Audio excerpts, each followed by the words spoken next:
What's going on, guys, and welcome to another episode of Career Mode. This is episode number 32, and in the last episode you saw Zaha get a knock, and he's going to be out for 5 days. I think he did anyway. Well, if he didn't, he got a knock, and he's going to be out for 5 days, so that kind of sucks, but I'm sure we can deal without him. We certainly don't need him in this game anyway. It's a Capital One Cup clash against Ipswich at Portman Road, and like you've seen in pretty much every single game in his whole Career Mode, every time I play a Capital One Cup game, I rest all my players because it's a competition I want to win. Don't get me wrong, I want to win everything, but it's one of those competitions where I think to myself, I would much rather rest my players for the league games, you know. So I do want to win it, don't get me wrong, but I can sort of do without it, if you know what I mean. So anyway, Lucas Piazon went into a free kick here just before half time, and Paulo Gazzaniga now has 89 on his kicking, and oh my god, just I swear to God, I'm obsessed with this man, and it's amazing because Andrew Bunn scores his first goal for Blackburn. He's of course a young fake player, I signed 6'7", and the assist came from Gazzaniga's free kick. Just oh my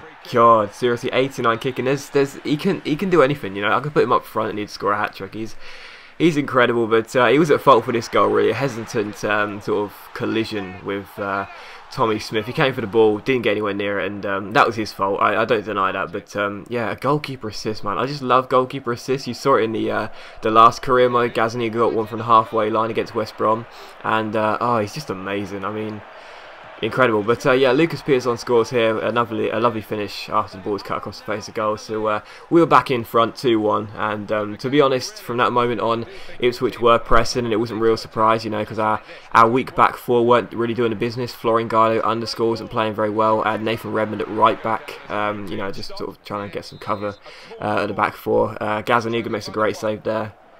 God, look at that, 7 saves for Gazzaniga at this point already, and that header just went wide. But God, he's so amazing. It's incredible. Like if you play Career Mode, seriously, get the guy, man. 87 kicking he starts on. It's just incredible for a goalkeeper that's got a low rating to have 87 kicking. He's so direct. He's got the long throw trait. I mean, it's incredible. Like, I mean, there's another great save, and then he kicks the ball off the line.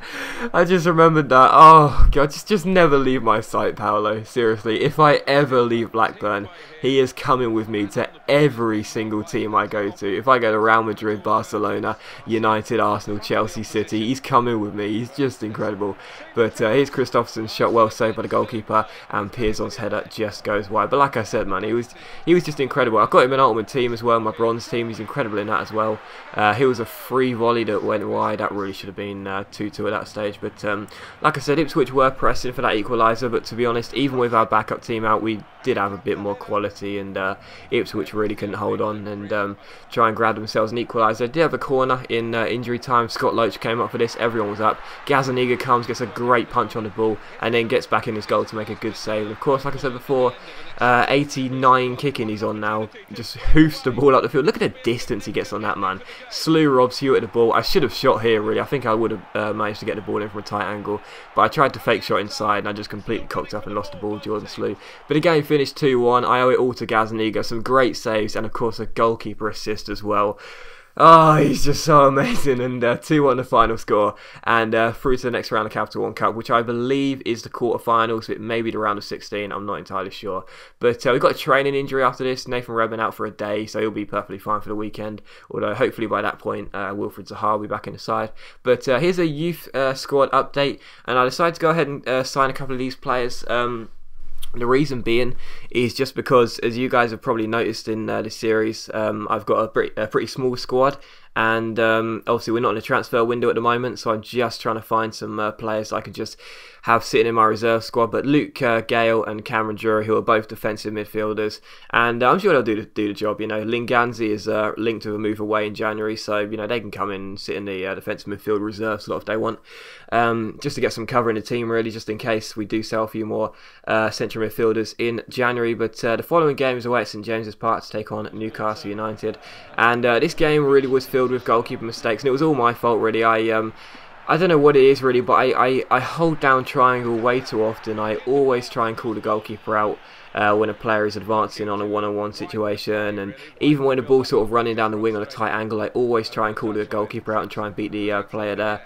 That's why if you ever come up against me online, my honest recommendation is to just play through balls down the corners, because I will pretty much always bring the goalkeeper out. But yeah, it was happening too much really, and it did cost us in the end. I mean, it was just awful, to be honest. But Newcastle did take the lead here with a good header from Johan Kabay after the ball was swung in by Ben Arthur, I think it was. So it was 1-0 to Newcastle. We hit back pretty much immediately. Jordan Slew with a lovely chip over the top to Kim Shin-wook. He goes through one-on-one, and I'm not entirely sure why, but I just love this finish. It was just... The thing is, like, near post OP, don't get me wrong, everyone just smashes the ball to the near post nowadays, but I still like to finesse it into the near post, you know. I still like to be a bit classic, if you will, FIFA 10 style. I like to near post it with a finesse shot, but this is what I'm talking about. I bring John Ruddy out for no reason. I try and cover the goal, but it's my fault. I don't blame John Ruddy for that. It was my fault. I just bring the goalkeeper out way too much, and unfortunately I made it 2-1 to Newcastle. Jonas Gutierrez with the simplest of finishes for the Argentinian, but yeah, like I said, it was my fault really. But John Ruddy was still making some pretty decent saves. This shot just trickled wide of his post from Tiote, I think it was, and here's Ben Arthur to Danny Simpson here. Look at me, see what I mean? I don't know if you just saw that. Look at me rushing John Ruddy out all the time. It's just not right, but he makes a good save regardless. He's been a great signing, but I've really got to learn not to keep holding triangle, because if I keep doing it, it just will not go well for me. But what a challenge that was by Kurt Zuma, I think it was.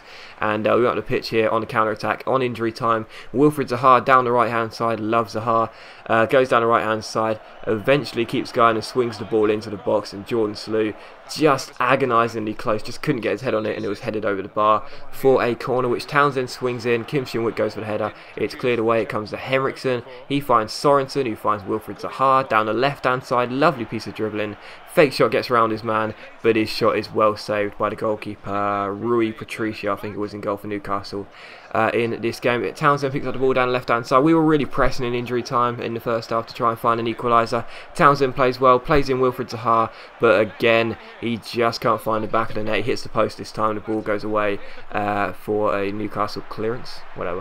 Half time was straight after that anyway. But here was Cheick Tiote picking up the ball. He found Demba Ba, his shot hit the post, so close for Ba. But yeah, Newcastle were pressing, but there weren't too many chances in the second half. But when they gave the ball away here on the counter-attack, Blackburn came up the pitch. Kim Shin-wook with a great ball out wide to Jordan Slew. Down the left-hand side, he keeps running, he gets past Danny Simpson with a lovely fake shot, cuts inside, goes down the byline, swings the ball in, and there's Kimmy at the far post to make it 2-2. That's how the game finished, so I was delighted to get a draw really, especially after some poor defending, but that is how the game finished. So as always guys, thanks for watching. I hope you've enjoyed this video, and yeah, I'll see you for the next episode, probably, well yeah, it will be tonight. See you then.